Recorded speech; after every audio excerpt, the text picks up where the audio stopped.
Ohio State men last night had a chance for a big-time signature win. They faced a top 10 opponent, the Nebraska Cornhuskers, over there at the Shot. Nebraska ends up winning at 72-69 in that game. Ohio State fell behind, rallied back, actually took the lead 60-58, I think, on a three-point play by Bruce Thornton. But they could not get it done. And the thing really bothers you about this team, Bob, and Ohio State falls at 10-4 in the season, 2-2 in the Big Ten. They continue to get nothing out of their bench. The bench scored 0 points yesterday. Ooh. 0. All 69 points were scored by the starters. 22 for Mobley, 16 for Thornton, 14 for Devin Royal, 9 for Bynum, and 8 for Christoph Tilly. But here now is Noel's out. Potentially, right? Yeah. With the foot injury. The foot injury, it's like now you're down. The other day didn't play. Yeah, no, I know, but it's just worse. How could things possibly get any worse? Here's what Jake DeBoer said about wanting the bench to be aggressive. I told those guys, I want you to be aggressive. Like when I'm looking out there and I see guys not aggressive, that's when I want to sub someone else in. You know, we can't go out there and play safe. I mean, you look at kind of like our plus minus, that's important. So we need production, we need rebounding, we need points, certainly. I have great confidence that, some of these guys are going to someone's going to emerge. We're going to have a couple guys that are going to emerge and step up, and that will unlock something for us. In the meantime, if we're slow to do that, I gotta look at using some timeouts earlier to create some rest, and I think that's on me to do. And we got some high level belief in some guys, and it feels like I got more belief in them than they do right now. And they gotta step up, and they will because they're working hard. This team does not lack work. We just got to play a little more aggressive and a little more assertive earlier in the game. 22 minutes of time by the bench. 0 for 2 combined from the field. Well, they're not shooting then. 3 rebounds, 0 assists, 3 turnovers. Out of 22 minutes. That's not going to get it cut. That's not going to get it done for them. And it's been that theme for Ohio State, though, this year. The bench, I thought, would be now, when Bynum's coming off the bench, he produced and he helped it out, but now they got him the starting lineup, which is great. I think he's great in the starting lineup. He deserves to be out there. He had 9 points, 9 rebounds, and 1 assist, and a couple of blocks on 4 of 9 shooting last night. But it's just, I thought this year the bench with the guys they brought in, I expected it to be better than this. I didn't expect them to score 0 points out of 22 minutes. The big game against Nebraska where Ohio State needed it. Here is what Jake DeBoer said about this being a missed opportunity for this team. Yeah, I mean, I talked about it after the game. This was a missed opportunity. There's no denying that. We also, here's the truth. This was a missed opportunity, and we got a bunch of other opportunities coming up. That's life in the Big Ten, okay? We have to keep getting better. Yes, there's no denying that. But we also got to take advantage of the opportunities in front of us. And we have 18 left. You look at everything is going to be a quad 1, quad 2, maybe most likely by the end of the season, right? So we got a lot of opportunities left. The schedule's going to get really tough for Ohio State. Not that this wasn't a tough game, but now I thought they were top 10, top 15. Top 10, but I'm saying in the month of January, though, which is always, at least since I guess maybe the end of the fad and during the Holtman era, an awful time for Ohio State men's basketball. They go to the road to take on Oregon and Washington coming up here, host UCLA, host Minnesota, and then they play at Michigan, number 2 in the country. They also have games still remaining. They got the Virginia game coming up. They Michigan twice, actually, once in January, once in February. They got the Valentine's Day game against top 25 Virginia in Nashville. They still have Michigan State. They have Iowa. They have Purdue. I mean, they've got to get wins at home when they can, and this is one where undefeated Nebraska would have been a very significant one for them. Christoph Tilly missed a shot at the end of the game, Bob, that would have won it.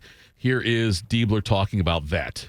The timeout I wanted to keep in case we got in trouble because we knew they were going to foul, and we felt like we've practiced that play to prevent teams from fouling and be able, as Junie said, to kind of get him on the run so they couldn't foul. I think, obviously, hindsight, if I had that, I wish I didn't have that timeout left. I wish I had used it to rest us a little bit earlier. I thought we got a little fatigued down the stretch. As far as the end of the game goes, I think, Tilly was a little rushed there. If he would have caught it and kind of squared and didn't have anything, then we obviously had it to burn and put them in a situation where the clock is less, where they're less likely to foul. because by the time that play would have developed, if we're in a foul, so we're shooting, with 5 seconds or under, right? That probability's a lot tougher. Is it fair to say, Bob, that if they miss the NCAA tournament this year, Diebler's job's in trouble? I would, depending on how that looks, I would say there's a possibility of that. Yeah. Yeah, I'm curious. I think some of it is how many teams the Big Ten get in and what they look like down the stretch. How they play. Do they have a rough January like they've had in the past? How do they play in the tournament? All Big Ten tournament. I think there's a number of factors that go into it, but I think that is definitely one of the largest factors that should be putting into, simply, did you get in? Right. So I think that's the expectation here every year, is getting in and making the tournament. I know you love the bracketology talk in January, Bob. Yeah. Lenardi's latest one, this is before this game, but he had Ohio State playing in one of the play-in games. Okay. As one of the last 4 teams in the tournament, and he had a total of 10 teams from the Big Ten in the tournament.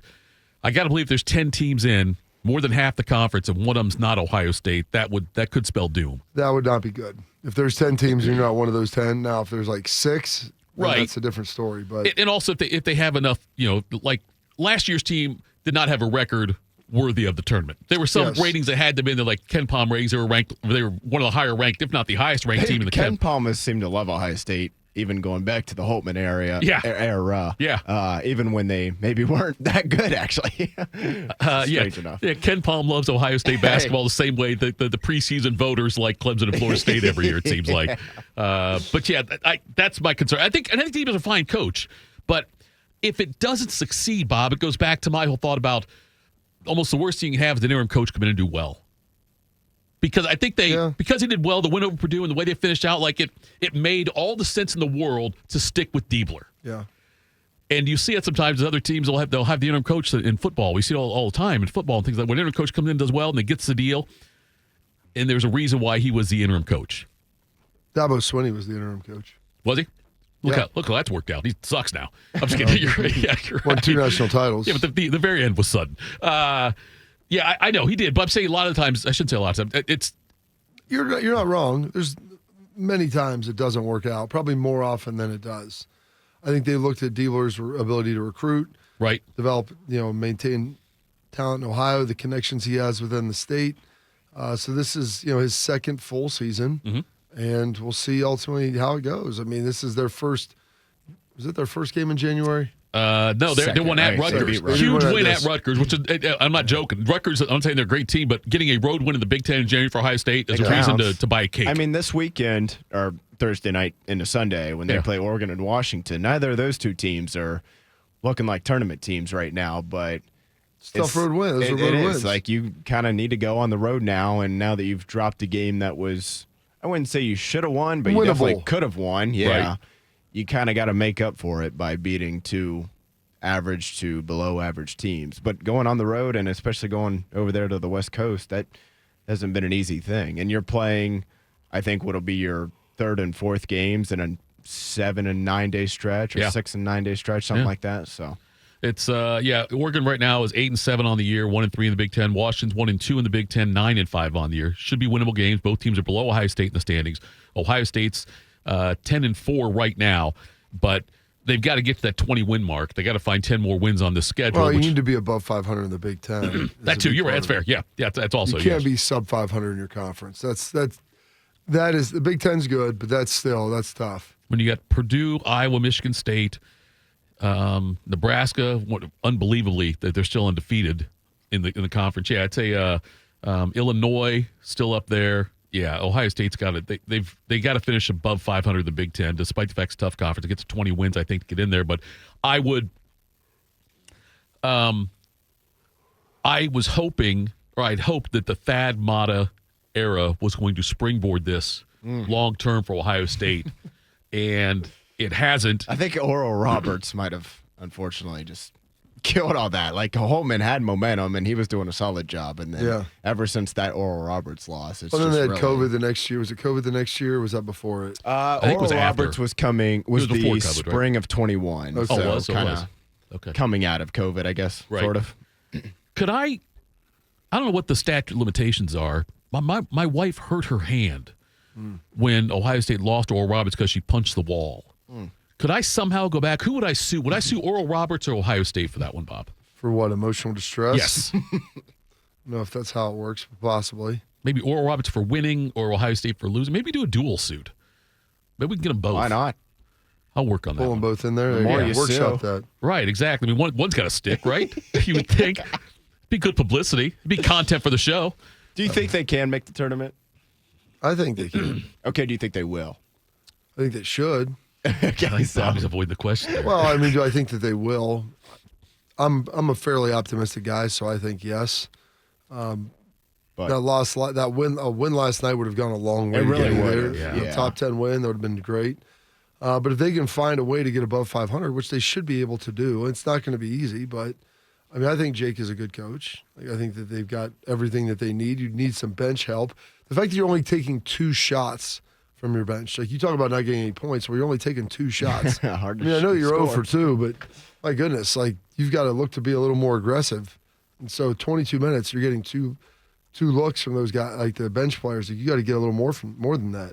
And I think they've had, I don't know, sort of a weird season so far in that basically every time, like literally every time they've played a Power 4 opponent, it's a single-digit win or loss. Yeah. For Yeah. better or worse. Sure it is, yeah. Like losing by 3 to Nebraska is not like the end of the world, in a vacuum. And same thing, losing by, I think it was by 8 points to Illinois. Right. But you also barely beat a pretty mediocre West Virginia team. You barely beat a mediocre Notre Dame team. You did lose to a mediocre Pittsburgh team, only by a point at the Right. buzzer. Yeah. It's kind of crazy. Still how did, yeah. All these games are so it's not like they're playing like poorly. I mean, I don't think they played poorly last night per se, outside of that stretch where they fell. I think it was like 29-13, give or take. Yeah, right. Like yeah, they fell something- down yeah. quite a Yep. bit early, but then they got themselves right back in the game, and then they were, it was back and forth all the way until they had that stretch, or not even a stretch, just a couple possessions where I think it was Mobley, kind of airmailed a pass for a turnover. Nebraska missed a shot, and the ball just kind of ricocheted around, and it landed out to a three-point shooter, and he nailed it. And I was just like, that was kind of almost the end of it there. They kind of got themselves back into it, but Garen thought I was bashing Jake DeBoer in the chat. I don't think I was bashing him. Not at all. I root for Jake DeBoer. I do. I hope he does well. I really hope he's the guy. it's also okay to say he needs to do better. Like, the team needs to be better. Look, man, Yes. I get it's only his second year, Right. and we're only halfway through it, but he was also part of the coaching staff that got fired. Yeah. Like Holtman, Right. like he was here with Holtman. Yep. I know you can't put that all on him, but it wasn't like it was a total fresh start. And nowadays too, with the portal and whatnot, like it's just not they a completely situation. revamped the whole roster. It's not a outside of situation where it's like, well, give them 3-4 years. Like, Right. the expectation is to win and win now, fair or not. Is it unreasonable, Bob, to expect Ohio State basketball to be not on the football level, but closer to the level of our expectations for football Yeah, I think it's for them the expectation for them to be a tournament team which every is- year? Yeah, I mean, essentially puts you in like a top 30 program-ish. Trying to think of like the football equivalent of what you would expect them to be, like on a consistent level. Oh, I don't know. I mean, somewhere like a second-tier Big Ten, Okay. level team. It's like a 2 to 3 team. I mean, there's so many teams in the Trying to think conference now, which team would be in that we're talking about. You know, Illinois, like- maybe?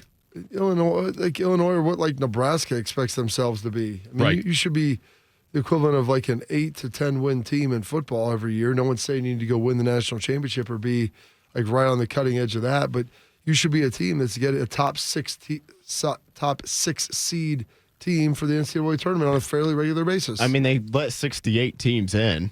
you Yeah, know? right, I know. And look, if you make a run one year and then miss the tournament or get bounced early the following year, I don't think that's the end of the world. That happens to Duke and North Carolina as Sure. well. Yeah. But I mean, how many times have they made the tournament now in the last handful of years? It's not been a lot. No. And I understand, like I said, I know this is only year 2 for Diebler, but he was there. Yeah. And the Thad Matta years weren't that long ago. No. I mean, I know it's been a minute now, kind of, but this wasn't like, well, back in the 70s, the men's basketball program was really strong, but they've never quite captured that magic sense. Like, Thad Matta was just there 15, 20 years ago. And it's not like he was sneaking into the tournament. They were Oh, Like, yeah. Okay, are they going to make, it was like a bare minimum, like Sweet 16 and maybe Final Four. Like, Top 3 or 4 seed yeah, usually. he was winning the Big Ten tournament or Yes. regular season championship That would go a on long a way, too, very yeah. regular basis. Yeah.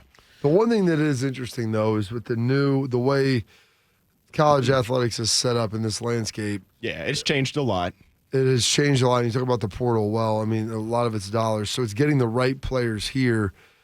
And what do you have to spend on them, and what is the level of investment with that, and how are you balancing that versus dollars to other sports? And Yeah. that's the one thing I'm curious that I'm going to have to do some more research on to see what that ultimately looks like. Because, I mean, you're just not going to have the backing with basketball that you have with football here. Yeah.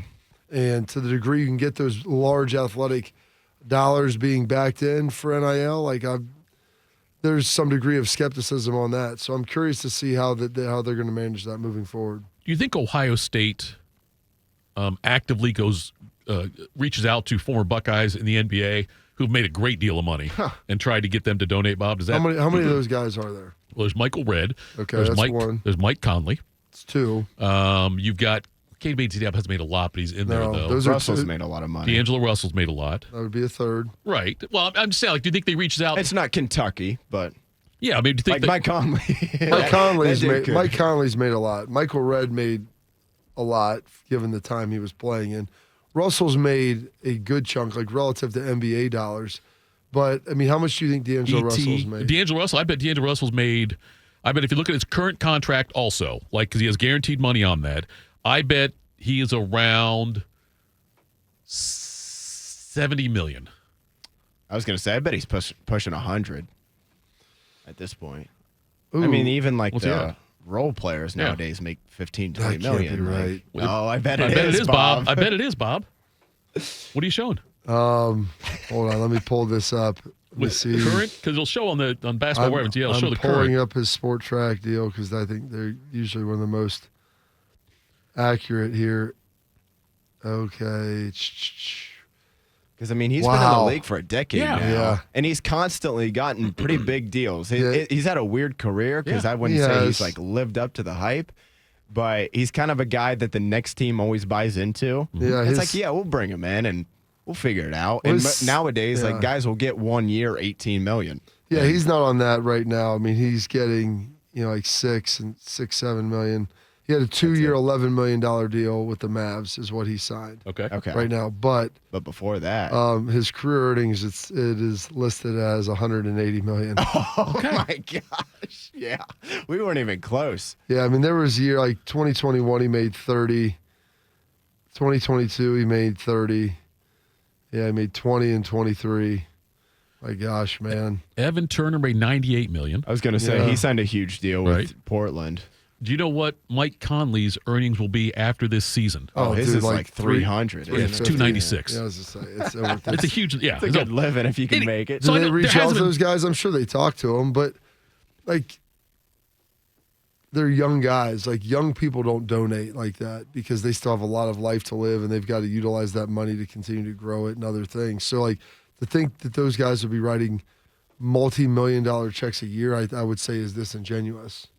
Yeah, I think There's a difference between being worth $300 million Oh, and and have making. it. Oh, yeah, no, I got $300 million. totally. I get it. I just didn't know, Bob, if that was I don't know status that- quo, like probably for them to do something like that. Maybe they already do. Maybe these guys have given money. I have no idea. I just didn't know if that was something you think that they Have probably they do. looked at? Yeah, I'm sure they have looked at it to see what they can get out of those guys. Now, like you said, have they done that? I don't know. Like, You got Jim Jackson and Clark Kellogg, who both make significant money in media, I got to believe. I mean, Jim with ESPN. you don't make Jim works for or Fox. Fox, okay, yeah. Maybe he works at CBS now. He was at Fox. Clark's at CBS. I think you're probably right about Fox. I think you're there. Those guys, people in the media do not make as much. I was having a conversation with someone about this the other day. I don't know how much they make, but I haven't asked. But it's probably not as much as you would imagine. So, well, Clark, though, I bet Clark makes a good living. Yeah, Pretty I good living understand there. that. Maybe I not said Jim making Jackson. a good Yeah, living, right. and having the ability to go stroke a check for $3 million every year. Like that's the thing. It's the NIL isn't just a one-time deal. It's an every year proposition. That's the problem. And I would think, like, without putting too much deep thought into it, I think most people would be like, yeah, Ohio State men's basketball should have top 25 NIL. That seems reasonable, right? I would think so, yeah. But I don't think anybody 3 years ago would have been like, you know what? You know who's going to have some of the best NIL? Right. Indiana football. Yeah, you're right. Like, Yeah. So I don't know. Like, all it takes is some of these lesser programs. I wouldn't have guessed Nebraska was going to be top 10. Like, Right. At least this year. I don't know if that's going to be a regular basis or not. But, I mean, they've never even won a tournament game before. And now they're kind of in a situation, hell, maybe they should pour more into basketball instead of football. But, all it takes is some of these, I'll say smaller, kind of air quotes. I know Nebraska's in the Big Ten and whatnot, but some of the quote-unquote lesser programs to be like, oh, we can be good at basketball. Let's go a little all in on this. And obviously, like Bob said a few minutes ago, for better or worse, I think most people probably say better, Ohio State's obviously going to be football driven when it comes to that stuff much more before basketball. You mentioned that you said a multi-year thing there, Bob. And I'm just curious, I want to make sure I understand this properly. But it's so like if they went to Mike Conley, they would ask Mike Conley, we need a 3 or 4 year commitment. They could just, I'm not saying that. I'm saying that you have to come up with that money every year. Gotcha. Okay, that's what I'm saying. Like if Conley just all of a sudden said, you know what, I want Ohio State to be really good next year and get involved in the transport more. I'm going to give them $2 million to go out and get a player. That's fine. A couple players. And then those players have to get paid again the next year. Well, or they go pro because they're after their 1 year. I'm saying, but that's good. Do you ever think like we're just going to hit a point where it's like this just is unsustainable? Oh, that threshold is getting close to being reached. Because it's just even the richest schools with the biggest alumni bases, right? People get like I would just think hit a point where it's like, how much long? Like if Indiana wins the national championship, right? Do they hit a point where it's like, okay, we won one, yeah, we're good, mission accomplished. Right, we're like good. I just I don't know, and that's. I mean, that happened with Georgia. I know that. I mean, they won 2 in a row, and like there was a element of donor fatigue that occurred down there where it's like, all right, I mean, we'll be good. It's not like we're going to be bad, but stroking the extra $10 million as opposed to whatever, and throwing out numbers on that, it gets heavy. Coming next, we'll do some quick hitters, morning juice. Around the world.